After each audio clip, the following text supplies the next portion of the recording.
So many lost souls, all in one place.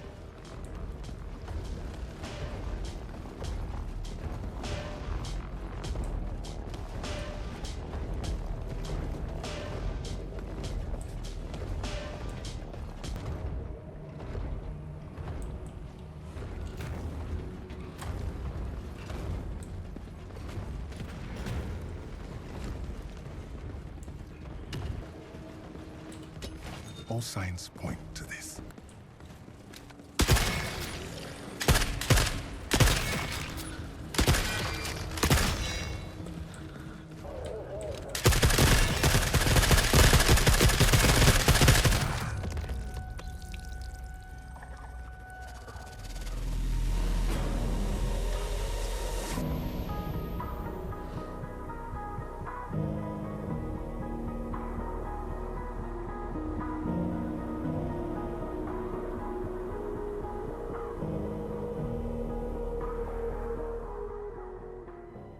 Welcome back, Scavs. It's Spectre Actual. Over the last couple of days, I've acquired some intel from a handful of you guys inquiring on my loadout, specifically my M4 build. Since I figured it's as much of an asset as our rigs, I might as well shed some light on the toolset I trust when stepping into the battle space. Be advised, when it comes to weapon builds, the vendors, nor a lot of our counterparts like to share intel on the best approach to building or acquiring a solid weapon system. So first, I'll go over a few things that seem to get lost in the noise. Firstly, the more you use a certain weapon, the more experience you will gain. Keep in mind, with supplies and ammo being scarce and spread out, most scavs need to get comfortable with their weapon before loading it up with fancy tech and attachments. Last thing you want is to be a loot drop for a hunter killer. Gaining experience with a set weapon will allow you to obtain more advanced weapon attachments from vendors, such as barrels, handguards, and items of the sort, ensuring you have a stable and effective platform, should you need it. Gaining experience can take some time. It's not every raid you'll be sending hordes of European troops back to the mech gods.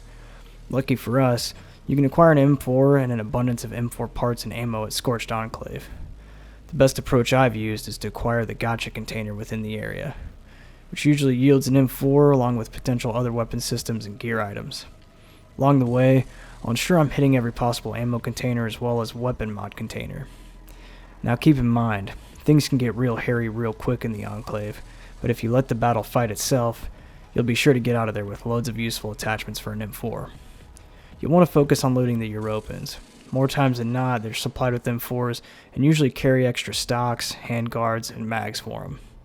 We'll dive a little deeper into the process in a bit, but for now, let's go over my current build. I'll mostly be covering attachments and components that increase the accuracy, stability, and overall firepower of the weapon, as there are some parts that are mostly cosmetic. Starting with the mag, you can't go wrong with the 60-round M4 Mag Bravo. Even with the surplus of ammo coming out the pipe, you'd be surprised at how fast you'll run dry. Working towards the rear, I've equipped my rifle with the M4A1 pistol grip. Keep in mind, most of my parts ran on the weapon favor accuracy over stability, and I'll show you why in a bit. Stock I'm using is the NSN Stock Charlie. This gives me the best numbers for stability and accuracy for the options I currently have. For my receiver, I'm running the M4 Receiver Charlie. Moving up to the front, I've equipped the Barrel Charlie. This greatly increases my damage output far above the prior barrels. In conjunction with the barrel, I've opted for the M4 Gas Tube Charlie, which also increases my overall damage output, allowing me to obtain a 202.8 damage rating for my rifle. Now, for my gun nuts, you'll want to run the NSN Handguard Alpha. Unfortunately for us, the wars seem to rid the battle space of all M-lock mounts for our lasers, lights, and foregrips, so most of the handguards and rail systems won't be able to equip a light and laser. Fortunately enough, the NSN Alpha comes with the tried and true Picatinny rails on the lower half of the handguard and as well as both left and right side, perfect for attaching a lighter laser. The grips are mostly shooter preference as they don't have a major effect on the weapon system based off the type, but I've opted for the foregrip Echo, since it resembles the old school Magpul grip. Off the right side, I'm running a military-issued PEC-15 laser system. Currently, the infrared capabilities are cut short since we don't have access to night vision optics or tubes, but if we ever do, it won't be a fun time for the opposition. Off the left, I'm running a rail-mounted light class Charlie. Currently, I haven't tested lumens or light spread, but they seem to all do the trick well enough for those low-light areas. Lastly, I'm running a suppressor class D. Suppressors are vital for being in a pinch. With all the chaos going around, the last thing you want to do is ring the dinner bell and have a whole horde of cyborgs running your way. Or goth mommy, for that matter. Now, the optic is mostly shooter preference, as we have a lot to go off, but I usually stick with one that has a riser and a single dot. If I'm working with range, I'll throw on a 3 power at most, but my objective is to gain a clear sight picture for quick engagements. Keep in mind, vendors such as Grillo do sell the lasers, lights, and multiple attachments for weapons. Now, like I said before, the experience you gain is going to help get certain attachments with the barrels, stocks, items that'll increase the weapon damage and accuracy and stability. But you should be able to get your hand on some lasers and lights, as well as some suppressors relatively cheap. Granted, you've done a decent amount of raids and grinded your way up to the top. Before we step off, I want to leave you guys with a little tip. Now, we all know we aren't running our sorties with the intention of winning the war, but it's always best to bring an abundance of ammo and a weapon system that'll function to the needs of the shooter, if the need for survival requires such. Running my weapon system in semi-auto is the bread and butter. Sure, I could lay hate with the 60-round mag and hope the troops drop like flies, but keep in mind, we're outgunned, outnumbered, and ill-equipped at all times. So trust your aim, make precise shots, and conserve as much ammo as you can for the next raid. Also, don't be worried about caliber size. You might have a massive arsenal, but 5.56 will put a canoe through a cyborg sensor unit in one shot, sending scrap all over the battlefield. With all that being said, I'll run you guys through a sortie at Scorched Enclave to showcase how you can acquire an M4 in as many parts as possible. Our choices matter for those below. Alright, let's see if we can't get our hands on a gotcha container and grab some M4 components, maybe some ammo, and let's hope an M4 is inside the gotcha container.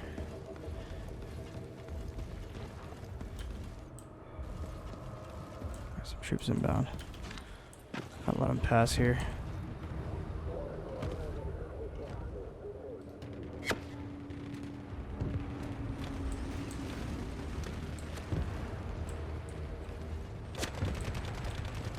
We should be able to get in on this.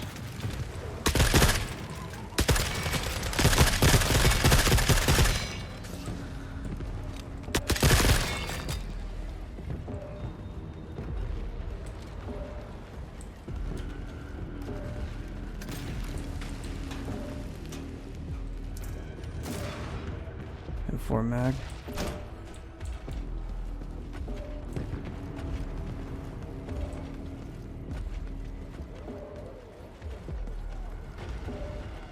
Alright, no container here. On to the next.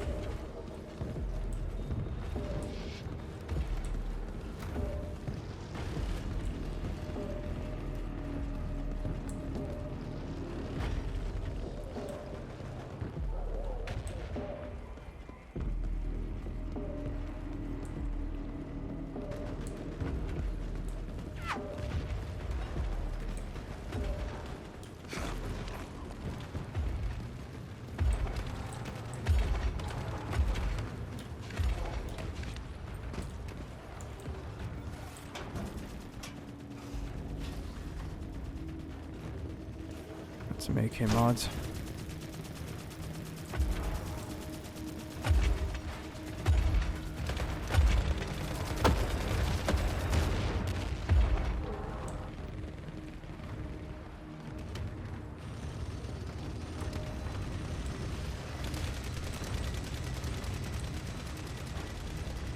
No gotcha here.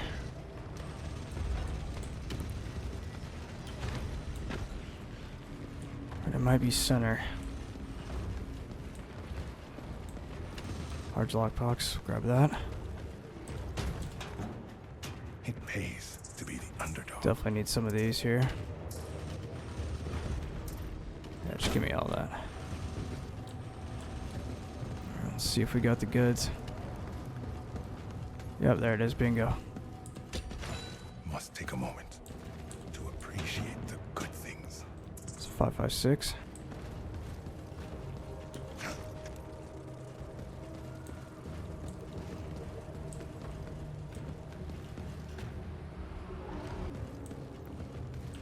Sounds like we got some cyborgs over here. Yeah, we got rounds to spend, huh?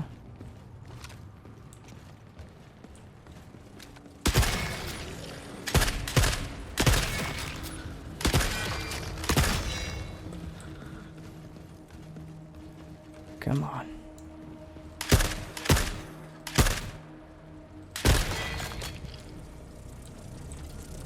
Let's get out of here before that turret shows up. That drone. Not finding any luck on downed Europa troops, but might be able to run up on some quick here. Another lockbox. To be the underdog. We're getting a lot of AK weapon mod boxes right now, but we should be okay.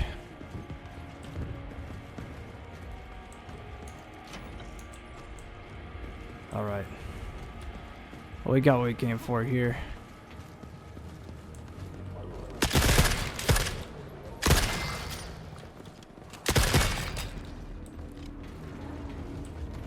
Close one there.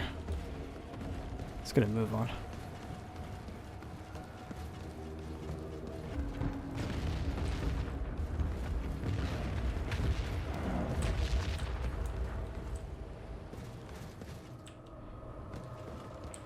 That wouldn't have been good if that tank would have came hurtling at us.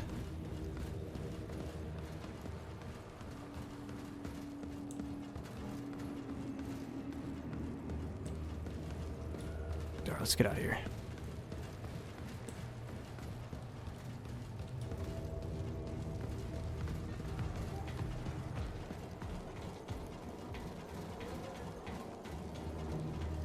Hold on to this feeling.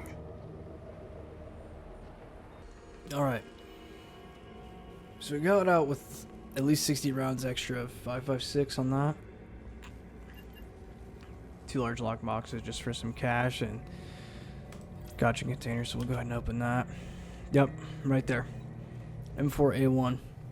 It even gave us either 2 rounds of 5.56 or 2 boxes. I'm gonna hope it's 2 boxes.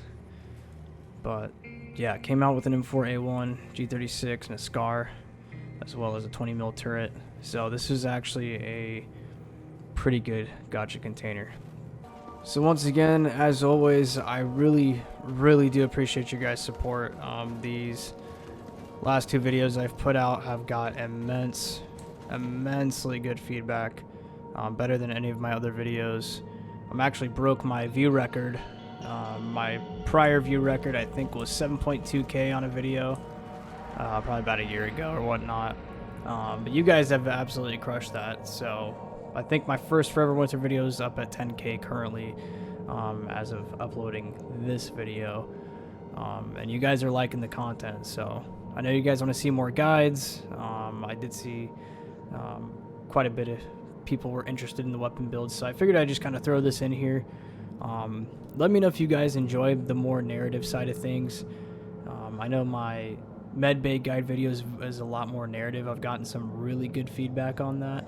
But if you came to the channel off of my hunter killer video, definitely let me know if you want that more straightforward guide stuff. I enjoy making the more narrative videos. It's kind of the unique style that I like to put on it, and it kind of forces me to put a little bit more work into the videos, which I enjoy as a consumer. As always, appreciate you guys. Feel free to like, comment, and subscribe, and I will see you on the next raid.